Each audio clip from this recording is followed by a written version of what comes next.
సంస్థ ఆంధ్రాలో పెట్టుబడులు పెట్టడానికి ముందుకొచ్చినటువంటి అద్భుతమైనటువంటి అంశం తైవాన్‌కి చెందినటువంటి సెన్సోరెమ్ ఫోటోనిక్స్ సంస్థకి 90% సబ్సిడీ ధరకు ఓరకొల దగ్గర 25 ఎకరాలు కేటాయిస్తూ రాష్ట్ర ప్రభుత్వం గురువారం జీవో ఇచ్చింది.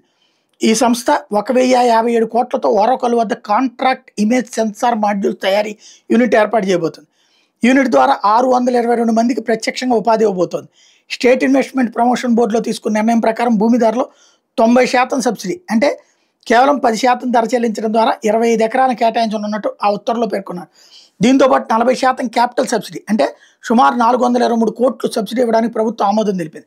వీటితో పాటు ఏపీ సెమీకండక్టర్ పాలసీ 2024-29 కింద కూడా మరికొన్ని ప్రోత్సాహకాలు ఇవ్వబోతున్నారు.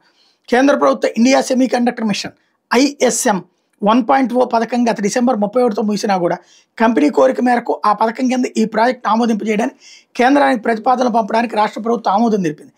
గత ప్రభుత్వ హయాంలో శ్రీ సిటీలో ఏర్పాటైన డైకిన్ ఎయిర్ కండిషనింగ్ యూనిట్ విస్తరణ ప్రతిపాదనలకి టైలర్ మేడ్ రాయితీలు కల్పిస్తూ రాష్ట్ర ప్రభుత్వం గురువారం ఉత్తర్వులు ఇచ్చింది. ఏపీ ఎలక్ట్రానిక్స్ పాలసీ 2014-20 కింద రాయితీలు వర్తింపజేస్తున్నట్టు ఉత్తర్వులో పేర్కొంది.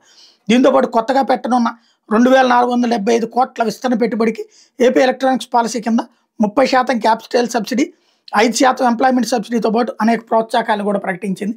తద్వారా పరిశ్రమల్ని తీసుకొచ్చేటటువంటి విషయంలో సీరియస్ ఎఫర్ట్ పెడుతోంది రాష్ట్ర ప్రభుత్వం.